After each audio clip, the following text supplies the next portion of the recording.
Hi and welcome to my channel, and those returning, it's great to see you back. Today's an exciting day because I'm heading to Busan, South Korea to get my student visa for Japan. But I'm not the only one on this visa mission.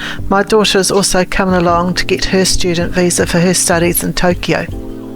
You can't change from a visitor's visa to a student visa while in Japan. You do have to leave the country to obtain it. So the first stop was Nagoya Station, and we're taking the train to Narita Airport. This is actually one of the easiest and most affordable ways to get to the airport from Tokyo. The KC Skyliner is a real convenient option. It only takes around 40 minutes to get from Nagoya to Narita, so it's a smooth, quick ride.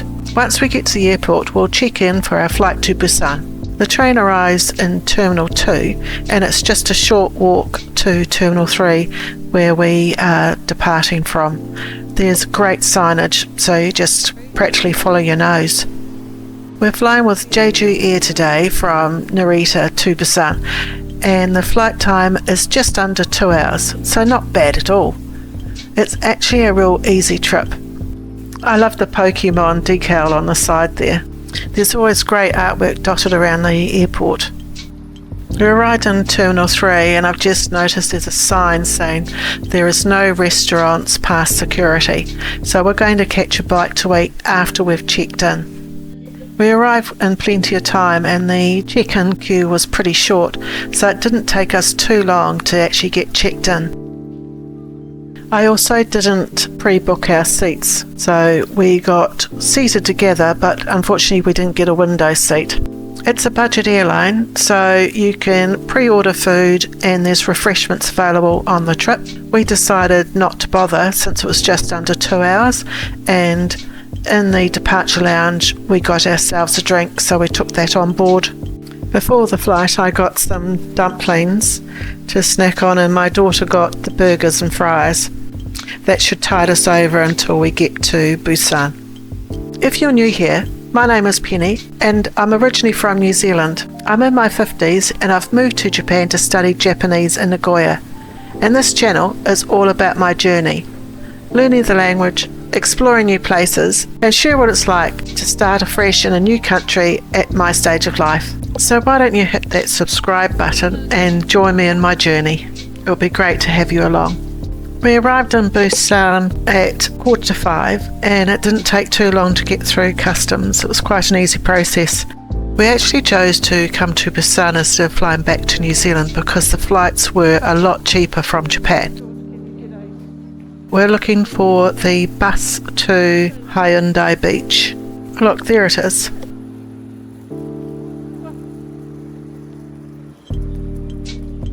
And there it goes. Okay, back to the drawing board. The next one is not for a while, so what we decided to do was to go and catch a train. You've got quite a few options to get from the airport to Hyundai Beach. The ticket machines do have an English option and you just follow the steps. It's pretty easy, but they do have helpers which are near the machines and they'll help you if you get stuck. So we got a little disc to use as a ticket. I'm using my transportation card, which I purchased last time I was in Seoul. Before I take you along for our visa adventure, I wanted to quickly address a question that's come up a couple of times about my channel title 50 Plus Alone in Japan. Some of you noticed that my daughter has been in a few of my videos, and you might be wondering, am I really alone in Japan? The short answer is yes. While my daughter and I both moved to Japan for our studies, we're actually living in different cities. She's in Tokyo and I'll be in Nagoya. Of course we'll visit each other during the school holidays, but day to day we'll be living separate lives and having our own experiences. This channel is about my journey, moving to Japan in my 50s, studying, exploring and building a life here. So while you might see my daughter pop up now and again, the focus is on my solo experience. So I hope that clears things up for those that have been wondering. We're staying in a budget guest house called Mama Guest House. and it's right in the centre of Hyundai Beach. It's in a great location. While it's a budget guest house, it wasn't actually too bad. It looks like it had been remodernised just recently. Now, the manager of the property showed us through and gave us a rundown on the do's and don'ts and recycling. Now, one thing which I found quite strange is that you don't flush toilet paper down the toilet. You just put it in a rubbish bin just beside the toilet. It can be a bit confusing when you're out and about, as some places you're not supposed to flush toilet paper down the toilet and other places you are. So you might see a sign above the toilet or even a bin beside it, and if there's a bin beside it, that usually means that the plumbing system isn't made to handle toilet paper and you're expected to put used toilet paper in the bin. I know it feels quite strange if you're not used to it, but when in Korea, do as the Koreans do. It's totally normal there, and it's considered more respectful to follow practice. Even though we couldn't get our visa process started straight away, as the time we arrived, the consulate would have been closed. We're absolutely starving, so we set out to find a good barbecue restaurant, and we didn't have to look too far. We found a reasonably priced Korean barbecue restaurant near our hotel. It was such a comforting way to start a trip. One of the best things about Korean barbecue, when you order the meat, it comes with all these little amazing side dishes. That's called bancha. We had everything from kimchi, bean sprouts, pickled radish and seaweed salad, and that's all included in the price of the meat. And it was absolutely delicious. This is one of the things I like about Korea, is the Korean barbecue.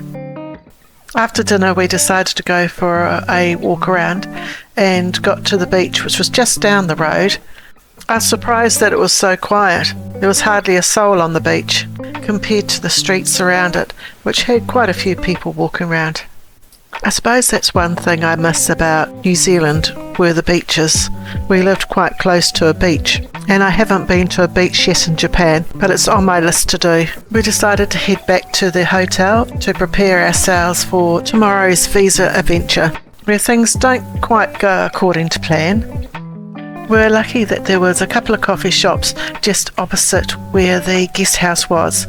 So first thing in the morning, coffee. Then we started our journey to get our visas. The trip was about an hour and we changed trains just once. So we're just arriving at the consulate and found that we couldn't apply for our visas there, and we had to go to an approved travel agent. Luckily, they had a list of travel agents that we could use, and there was one just round the corner.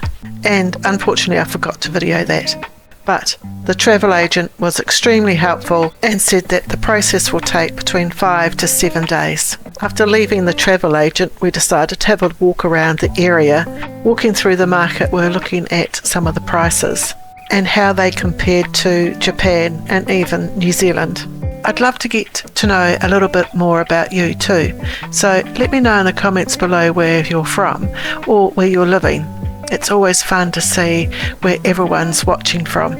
Looking at all this food started to make us feel a little bit hungry, so we decided to have a look to see if we could find a bite to eat.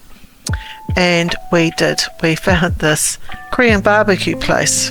I apologise in advance on my channel that my appetite for eating different foods is a little bit limited. Since my bariatric surgery, my main goal is to eat at least 80 grams of protein a day, which can be challenging at times. Now this dish is steamed egg, and it was part of the set menu that we ordered. I do like the Korean style barbecue because you get a big plate of lettuce leaves and all the fixings to make up your own wraps. And what you do is you add a bit of grilled meat, maybe some garlic, a touch of spicy sangyeong paste, wrap it up and pop it in your mouth, and wow, the flavour combination is just perfect.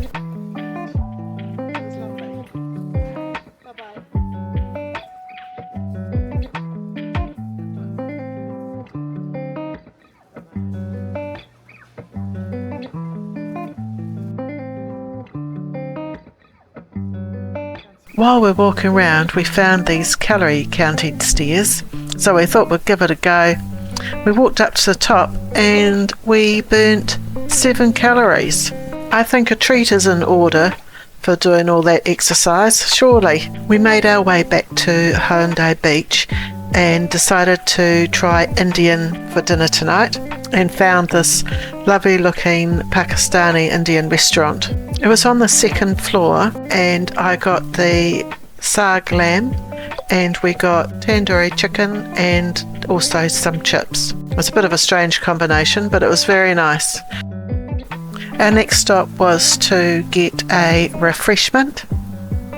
We found this lovely cafe and it did amazing blueberry yogurt smoothies, and I got a grapefruit aid, which was grapefruit and soda water.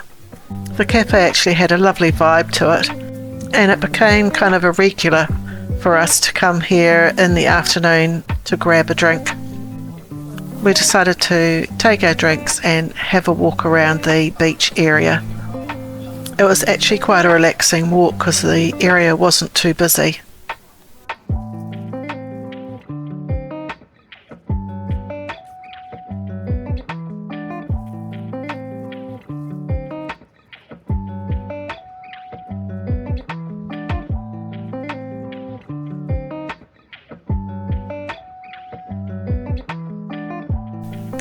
The next day we decided to take a good long walk around the Hyundai area, and we actually came across a New Zealand shop, which was quite interesting.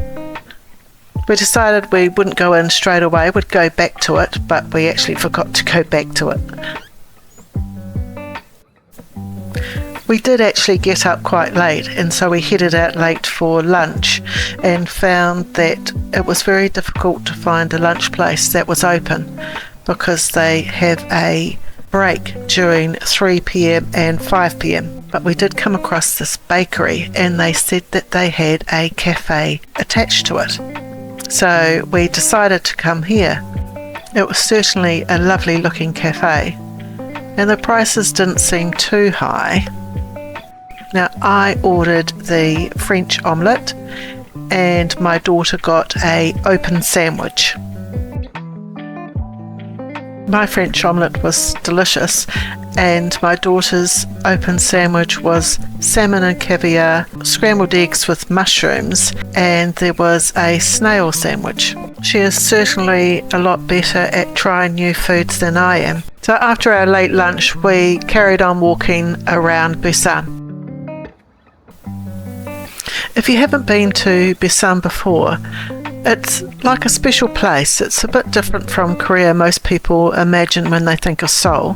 Busan is South Korea's 2nd largest city, right after Seoul, and it's located down the southeast of the country, along the coast, and it's mainly famous for its beaches, seafood, mountain and the laid-back vibe. One thing that I'm enjoying about Busan is the beaches. So we're staying in Hyundai Beach, which is probably the most famous beach, and they have the other beach called Gwangali Beach, which has amazing views of Gwangan Bridge. And we'll see that in the next video. During our walk we came across this huge Lotte Department Store, and they had this elaborate fountain. It wasn't turned on and it kind of looked out of place, to be honest with you. Now we did see some fountains that were working, and this is at a different Lotte Department Store. What I did notice was there were a lot of retired people just sitting around, and I just wondered whether they had nowhere to go. It was quite cold outside, so that could be a reason. Anyway, we're off inside the department store to have a quick look around.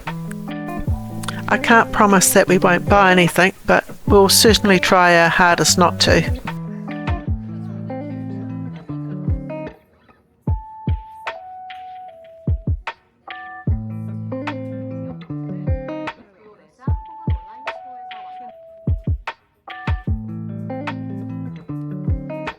Okay, I needed to get a skivvy or a turtleneck, depending on what you want to call it. I do like the way Uniqlo has their checkout procedure, how it's a self-checkout. And you don't scan it, you just pop it into the bin that they've got and it works out what you've got.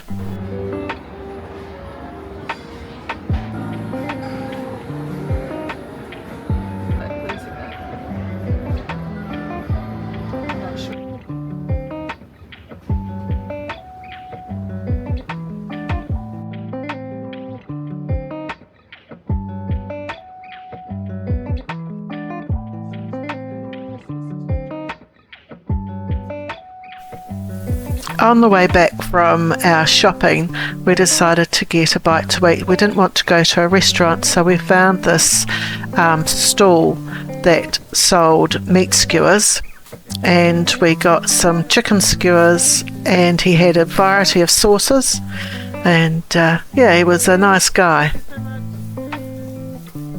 And the skewers were lovely. It was 10,000 won for 3 skewers. So the trip isn't just about visas, we're also taking some time for a little sightseeing. In the next video, we're going to do some touristy stuff. We'll be visiting some beautiful temples and the historic Yangdong folk village, so stay tuned for that. So if you enjoyed this video, don't forget to like, subscribe and hit the bell so you don't miss the next adventure. So until next time, see ya!